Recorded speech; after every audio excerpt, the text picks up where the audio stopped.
Police commissioner additional commissioner crime Kumar Rashtradeep और DCP west Amit Kumar press वार्ता कर रहे हैं। आपको सुनाते हैं सीधे।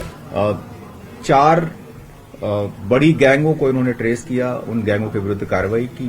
कुल मिलाकर के गिरोह अगर हम देखें जो अलग अलग कार्य कर रहे थे, जिसमें कि सिंगल लोग भी अपने गैंग चला रहे थे, तो कुल 8 गिरोह हैं जिनके विरुद्ध कल ये कार्रवाई हुई। कुल 4 बड़े कॉल सेंटर इनके द्वारा इसको खत्म किया गया, कॉल सेंटर्स के विरुद्ध कार्रवाई की गई। एक बहुत बड़ी उपलब्धि है। मैं बधाई भी देना चाहूंगा पुलिस उपायुक्त पश्चिम जो अमित कुमार जी, उनकी पूरी टीम है, उसको बधाई देना चाहूंगा। ये पूरी कार्रवाई जो है दिखाती है कि कितने बड़े पैमाने पर इस तरह के फ्रॉड चल रहे हैं, और अगर कोई जिला चाहता है, कोई अधिकारी इसमें मेहनत से लगता है, तो बहुत बड़े लेवल पर कार्रवाइयां की जा सकती है। मैं चाहूंगा कि अमित कुमार हमारे साथ नहीं है, वो बाकी डिटेल आप सभी को शेयर करें। Thank you sir. बेसिकली ये जो कार्रवाई की गई सर, किस तरह से बड़ी प्लानिंग की गई कि अलग अलग जगह और अलग अलग सर गैंग है सर, पर्टिकुलर किस गैंग का क्या काम करेंगे? ये जैसा कि हमारा पुलिस मुख्यालय का अभियान चल रहा है साइबर सेल, इस अभियान के तहत ऐसे सारे फ्रॉड करने वाले लोग जो हिंदुस्तान भर में कहीं भी फ्रॉड कर रहे हैं, उनका तकनीकी डाटा एमएचए और एनसीआरबी की अलग अलग साइट्स पर और जो डिजिटल पोर्टल्स हैं उसमें उपलब्ध है।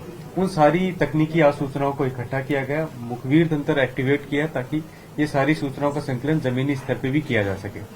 जब ये एक्सटेंसिव होमवर्क करके हमने अपनी साइबर टीम और अपनी जो मौके की टीम है उनके बीच में समन्वय करके कल अल सुबह से हमने रेड करना शुरू की, जिसमें 5 थाना क्षेत्र में ये रेड हुई, जिसमें लगभग 10 टीमों ने कार्य किया। इसमें सबसे महत्वपूर्ण ये था कि सूचनाओं को रेड करने से पहले उनको तकनीकी रूप से सुदृढ़ बनाना और उनको मौके पे जाकर उन मुलजिमों की उपस्थिति देखना, ताकि कोई भी रेड असफल नहीं हो। कल जितनी भी रेड की गई उसमें कहीं भी ऐसा नहीं हुआ कि कोई भी मुलजिम भागने में कामयाब रहा। एक सुदृढ़ टीम और सुदृढ़ तकनीकी आसूचना के आधार पर समस्त रेड की कार्रवाई की गई।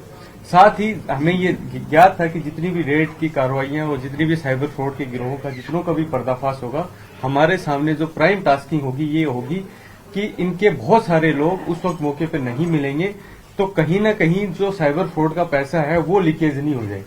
तो हर टीम के साथ में जहां भी मौके पर रेड की कार्रवाई हुई, हमने साइबर फ्रॉड प्रिवेंटिव सेल के हमारे जो सक्षम जवान हैं उनको उनके साथ तैनात किया, और उसी वक्त जितने भी संदिग्ध बैंक अकाउंट्स थे उनकी डिटेलिंग करके और उनके ऊपर पर्याप्त होमवर्क करके उनको फ्रीज कराने की कार्रवाई आरंभ हुई। लगभग अभी तक 250 ऐसे संदिग्ध अकाउंटों की पहचान की जा चुकी है, जो आगे और अकाउंट्स की संख्या बड़ी मात्रा में सामने आने की संभावना है।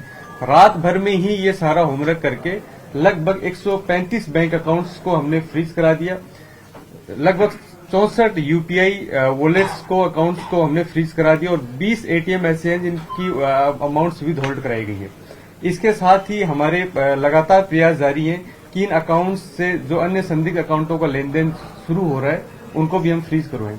सारे अकाउंट्स का अभी तक के आरंभिक अनुसंधान में जो संदिग्ध लेन देन और फ्रॉड की राशि जो अभी तक पाई गई है वो लगभग 30 करोड़ के आसपास अभी तक पाई गई है, जिसमें आगे अनुसंधान में ये रकम और ज्यादा बढ़ने की पूरी संभावना है।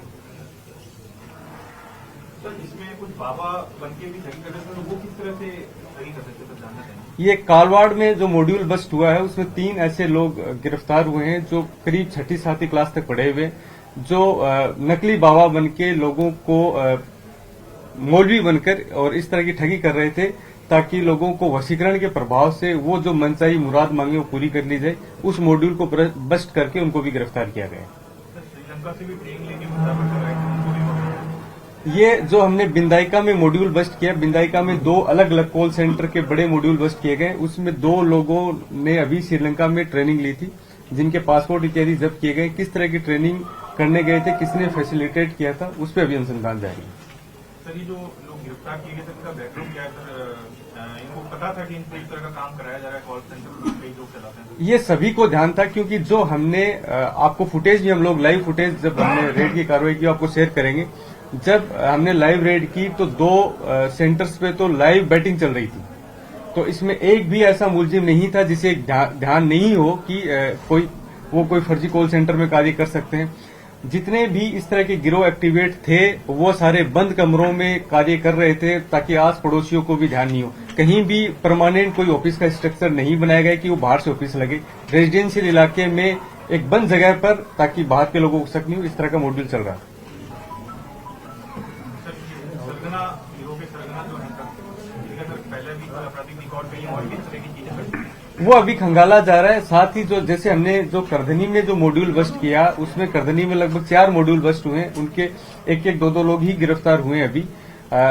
करधनी के ही एक मॉड्यूल में एक व्यक्ति के पास में लगभग 100 के आसपास म्यूल अकाउंट्स मिले जो साइबर फ्रॉड करने वाले लोगों को उपलब्ध करवाता था। तो कई सारी चीजें जो आगे अनुसंधान के क्रम में सामने आएंगी। और भी गिरफ्तारियां देखने को मिलेंगी? बिल्कुल देखने को मिलेगी। हमारे अधिकारी रोशन जी मीणा जो हैं, उनके कल निर्देशन में सारी टीमों ने समन्वय से कार्य किया। इसमें जो जिन टीमों ने मुख्यतः Muralipura SHO, DST incharge Ganesh ji, इसके अतिरिक्त Kalwad SHO Ratan Singh, Surendra Singh, Bhakrota sub inspector, इसके अलावा संबंधित थाना की टीम ने समन्वय पूर्वक कार्य करते हुए बड़ी बेहतरी से हमारी कमिश्नरेट के एक बड़े अभियान साइबर सेल जो प्रदेश भर की बड़ी कार्रवाई को अंजाम दिया। साथ ही जयपुर पश्चिम के जो पिछले साल के साइबर फ्रॉड को लेके जो प्रयास है, उसके बारे में भी हम आपको बताना चाहते हैं कि लगभग 9 करोड़ के आसपास 1 जनवरी से लेकर 31 दिसंबर तक जयपुर पश्चिम में अलग अलग लोगों के साथ में फ्रॉड हुए, जिसमें हमारी जो साइबर फ्रॉड प्रिवेंटिव सेल है उसने लगभग 3 करोड़ 85 लाख के आसपास पैसों को होल्ड करवाया और उसमें लगभग 1 करोड़ 86 लाख उन पीड़ितों के अकाउंट में रिवर्ट करवा चुके हैं। हमारी सेल ने जो एक अच्छे मानक स्थापित किए हैं, जो अन्य रिवर्ट कराने की प्रोसेस है उसके लिए कोर्ट में भी प्रोसीडिंग चल रही है। तो इस मामले में भी जो एक आम परिवादी है जिसका कहीं भी बैठा कोई साइबर फ्रॉड करने वाला अगर उसके साथ फ्रॉड कर रहा है, तो उसमें भी जयपुर पश्चिम की जो साइबर सेल है वो प्रिवेंटिव के तौर पर और अलर्ट होकर मुस्तैदी से कार्य कर रही है।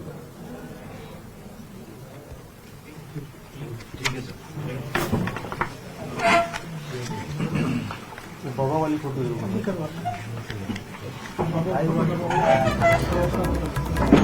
तो लाइव बाबाओं से भी मैं वो मीडिया ग्रुप में वो वीडियोस जो कल मौके के थे वो शेयर करूंगा। अभी सर लाइव चल रहा है ना, तो जैसे फेसबुक पे लाइव चलता है ना हमारे, हाँ। उसमें नीचे कमेंट आते हैं वशीकरण से बस बाबर नंबर के, उसमें भी नीचे आ रहा है वो वही है।